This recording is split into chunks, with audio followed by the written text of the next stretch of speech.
Hey there again, everybody. Thank you for joining us for the follow-up slash makeup video for Word tips and tricks. This video follows the STU 100 seminar for the Word rather, tips and tricks. That was unfortunately belied by technical difficulties and fire alarms. So our very first tip here is to make sure that you are getting the full version of Microsoft Office. You can see here in the window behind me is Office 365 for Education. And you can see the link here in the video. I will also put it in the description below. But any Google search for Microsoft Office for Students will bring you to this page where you see the blue Getting Started button over here on this side. Go ahead and put your student number at student.rockvalleycollege.edu. Be sure to remember the student.rockvalleycollege.edu portion and click Get Started. From there, you will be taken to a download page. It actually will not allow me to go ahead and download it because I already have it. So the very first thing it does is check and go, you don't need this anymore. But for you, it's possible that if you have a copy of Word that came with your desktop, that came with your laptop, that probably it's a demo copy or even potentially an unlicensed copy or even an older copy of Word. It absolutely pays dividends to get a new, fresh copy of Office.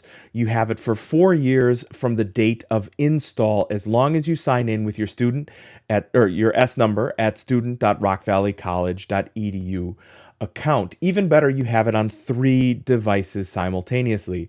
So if I'm signed here on my Mac, I can be signed here on my iPad off to the side of the screen, and I can have another Windows PC in my office at Rock Valley College signed in as well. And it really turns out to work fantastic in your favor to have the full version of Office to start off with. For our next 3 tips, we're going to focus on getting along here in Microsoft Word. So now that you've gone and downloaded a new fresh copy of Office, now that you've signed in with your S number at student.rockvalleycollege.edu account, we have Word open. So I just have 3 paragraphs copied and pasted from the best browsers to use from Lifehacker. I just wanted to mention where the text here comes from. And most people don't know that if I was to come over here to the Word account and click immediately to the left or the right rather hand side of it and just start hitting delete. This is what I think most people do when they're going to delete things. Now you can see I'm deleting this character at a time, and it's taking a little while. If you just hold down the control button or the command button, if you are on a Mac, and hit delete, you'll actually remove the next word in front of the cursor. This moves a lot faster than just pinning down that backspace button and hoping that you're going to get a lot of deletions done in a small amount of time. It just doesn't work as quickly. So if you hold down Control on a Windows PC or Command on a Mac, you can delete the whole word to the left-hand side of the cursor as opposed to just one character. Now we can actually take this and go a little further from here. The same is going to apply if you hold Control on a Windows PC or Command on a Mac and click anywhere inside of a sentence. So I'm going to click here in the middle of this very first sentence, and I'm on a Mac, so I'm holding Command and clicking. But if you're on a PC, you would hold Control and click. Any place in that sentence, you will highlight the entire sentence. This will make it so much easier for you to be able to highlight what you need and simply delete it in a fraction of the time it would take for you to either highlight the whole thing or, heaven forbid, delete that entire sentence character by character just by hitting backspace, the delete character, depending on what system you're on. So that makes life much, much easier. Command clicking if you're on a Mac, or control clicking if you are on a PC. So moving on from there, one more thing that certainly I have come to appreciate here over the last 2 years. I actually injured my arm during the pandemic, and to this day, I cannot turn my left hand flat enough for the keyboard all the time, so my typing is extra atrocious. It was not good before, it is less good now. A tip here that not enough people understand is baked right into Microsoft Office is the ability to dictate. So I'm just adding a little bit of space over here, and I can click on, if you click on Home on the very far right, you should see Dictate. Now, I can't do that because I'm piping this in through OBS to be able to record everything. But if you click on Dictate, you can simply say what you want instead of typing what you want. And a lot of people find it's easier to dictate than type because it is much less prone to error. You spend a lot less time going back and making small edits. You can go back later on and make large edits when you reread that paragraph and keep going from there. Even better, new versions include things like punctuation. So commas, periods, exclamation points, those are included for you. It's a great way to speed up your overall typing experience. Control or Command Delete to remove words instead of characters. Control or Command Click to remove an entire sentence. And Dictate to not have to type, which I think is a lot faster sometimes.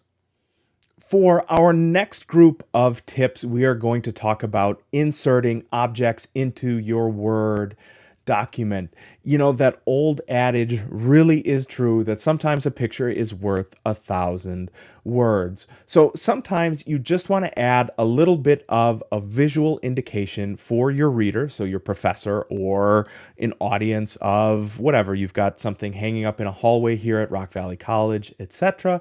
You want to draw the reader's attention using pictures, images, iconography. That's all built into Microsoft Word. So at the top left-hand corner, instead of Home, we want to use Insert. So if you go ahead and click on Insert, right here, it is 1, 2, 3, 4, 5 from the left. We have icons. Now, I will tell you honestly, these can be of somewhat limited use.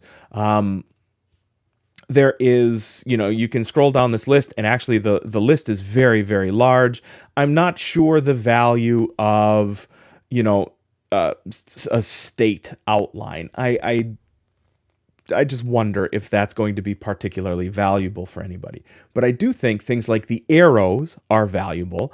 I also think if you scroll down just a little bit, we also have these numeric keys here. So 1, 2, 3, 4, 5, you can get them in negative or filled. So if you are going to do a draft copy where you want people to look at paragraphs in order, I could start here by clicking to the immediate left of the first character in my first sentence and click on 1 and just say Insert. And when it does that in dark mode here, it's a little hard to see, but we do have the icon back behind the start of my sentence, and you can take these drag handles and make that a little bit smaller so that it doesn't stick out too egregiously there. So I'm just going to go ahead and delete this. Now we're going to go back to Insert, and this time instead of icons, let's do pictures. And we can do online pictures, stock images, or the photo browser. I'm going to do stock images. Those are ones that are included with Office when you download and install. So if I say, I'm going to put this on the very bottom, so I'm just clicking on the very bottom of my Word document, and if I say something like library, I get this long list of available images for me to use. I don't have to include these with any sort of citation. These are royalty free and come with Microsoft Office. So I can just include this image of a book and say insert, and there we go. Now you can again take those grab handles and make the image as large or small as you would like and drag it wherever you would like in your document. If I continue to make this a little bit smaller and right click the image, I can cause this to wrap. And you'll see if I right click it again, you'll see wrap text as one of my options. And I'm going to say square. Now, when I take and go through my text here inside of Word, I can automatically move that image to where I think it would look good in my overall document, drop it there, and what Word will do is wrap the text around it so that the paragraph looks like it's not going to touch the image, but it's going to wrap around it. This is a fantastic feature. It is built into Word, and you don't have to spend a lot of time going out to a browser, going to Google image search, very probably using an image outside of its intended license. And here in academia, that does, get you in trouble. Here, with the stock images that come with Microsoft Word, you can insert these images into your, I'll call it term papers, into your research papers, into whatever you would like, and you do not have to cite them. They are part of the initial package for Word. This is a fantastic inclusion, and it saves you a bunch of time, and honestly, it makes your papers look better. Our last tip for images, and here in the, let me click on it again, the insert menu would be right here in the middle with Smart Art. Here, what you can do is give an iconographic representation of something it is that you are trying to say in your paper. So like we said before, if an image is worth 1,000 words, let's build images that are directly related to the content that we're trying to provide. So I will just come through and highlight a couple of these as we are going down. Your needs, your paper is going to dictate what it is that you can insert here. But if you are doing a list, so 1, then 2, then 3, then 4, then 5, you can choose any one of these list type Smart Arts and have them inserted.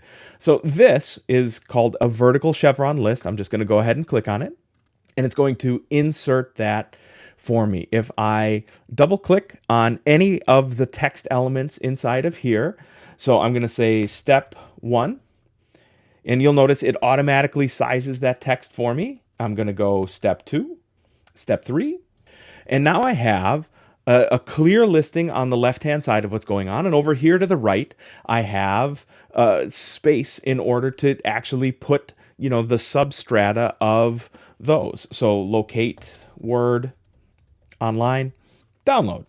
Here would be add text and edit. Like that. And really in short order, you start putting together. In this case, it's a flow diagram, but if I come back up to insert, then back to Smart Art, I can say, here's a process from 1 to 2 to 3 to 4, and we can have nice graphics that are really easy to put together that really convey a message in short order to your reader, to your professor, to who's grading it, to who's going to see this when it's, on a wall someplace in the school, for example. So there's a lot of these really great processes, cycles. So if you need a cycle that goes around, you can show that pictographically. And that really does go a long way to making your papers stand out from the rest of them, because now you have taken a complex process and given iconography that makes it easy to understand. So our last set of tips here has to do with proofing your document. So we have spent some time here in the home row. We have spent some time here in insert. And this time around, we want to come all the way we want to come further to the right and click on review. The first and the foremost thing you want to be able to check here in review, if you click on editor, you get an editor score. It tells you, roughly speaking, how close this document is to being readable by an audience.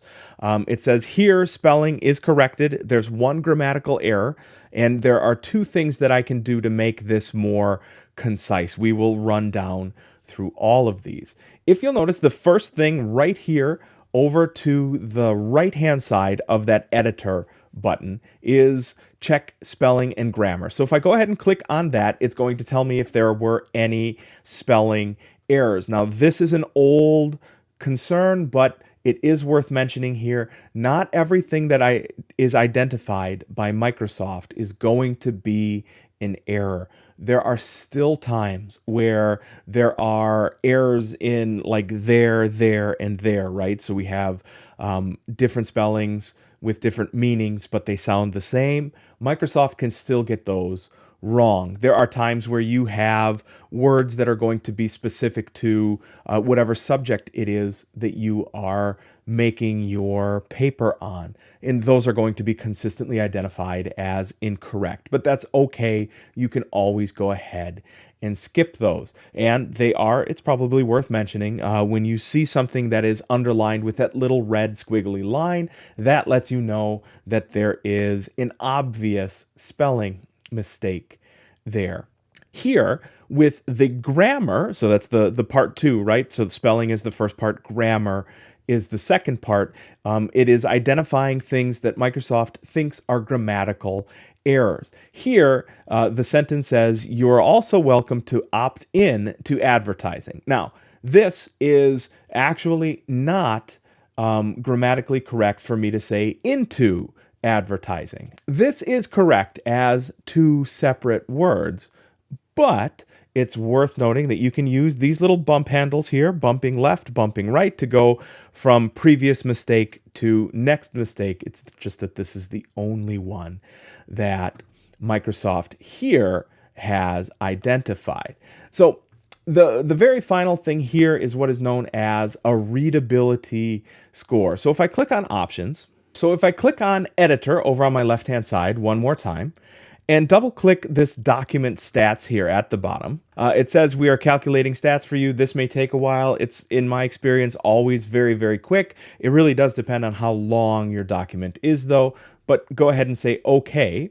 And what it'll tell you is the thing that we will find most interesting for this is its readability score. So this Fletch Reading Ease lets you kind of key in on how easy this is for an audience to read your material. Now, this particular 3-paragraph block of text that I imported here says things like HTTPS, which is a technical term, so it's jargon, so it's not that easy for people to read. There are ideas here that are higher level, ecosystems, privacy, things of that nature that are not necessarily defined here inside of the scope of my 3 paragraphs. So what ends up happening is that has an impact on the readability. It lowers it.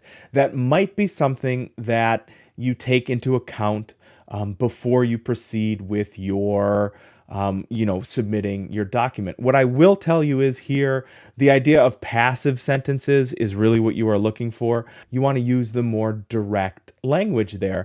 And the idea of passive sentences, which would be highlighted here, gives you an idea of where to make some of those corrections. Our final tip, and the one that I think will save you as students far and away the most aggravation and has the biggest payout, is the idea of using Word to generate your citations for you. Now, when I was a student, I'm still a student, so I still run into this now, is I do not personally have a ton of mental bandwidth for the difference between APA, MLA, the Chicago citation format. I cannot manage those properly. And the good news is that here inside of Word, we can do it for you. So I will tell you, it is right here under the References tab, roughly the middle of your tab row. The way we want to do this is here, right off to the right of center is choose the kind of bibliography type that you are going to need. So if you're going to need MLA, select MLA. If you're going to need APA, select APA. I'll select MLA just for kicks and giggles here. And then here under bibliography, you can see we have one of the two between bibliography and works cited. Whichever of the two of those is necessitated by your instructor, simply select one of those. So I'm going to go ahead and click on bibliography. There are no sources in this current document, and that's absolutely true. We don't have any sources in this current document. But if I click here on citations, I can start to build citations. So here I can double click to insert, and I'll double click a citation. I can also click on the bottom and say add. And here, if you're you're citing a book, you can select book. If you're article in a journal, this is what always trips me up when I am doing works cited or bibliographies for papers, is the article in a journal. That never goes properly for me. Website, this is something that you can do really quickly. So what you can do is go through here and build from the resource it is that you need to have. And the best part is when you are done with this, when you click OK, as part of your works cited or as part of your bibliography, Microsoft will have built it based on, are you MLA? Is it APA? Is it Chicago? Is it ISO? Whatever the citation type is can be built from there, and you don't have to wonder, okay, is this supposed to be a comma or a semicolon?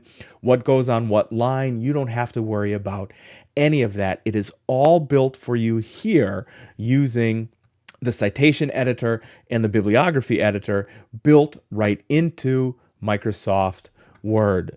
And you don't have to worry about getting all of the formatting correct. You simply rely on Word to do it for you. So whether or not it is moving around and editing your document, whether or not it is inserting things like images or iconography to make your paper look better, or indeed to insert citations to make the accuracy of those citations better to work for your professor here at Rock Valley College and beyond, you really can rely now on Microsoft Word to do those for you so that it makes your experience of writing the document that much more easy. The easier it is to write your document, the faster you go. The faster you're done, the better able you are to make edits, to make the paper better. Oh, I don't know, to submit it on time. Pretty important as well. So you can do all of those things right here in Microsoft Word using those tips outlined here in our video.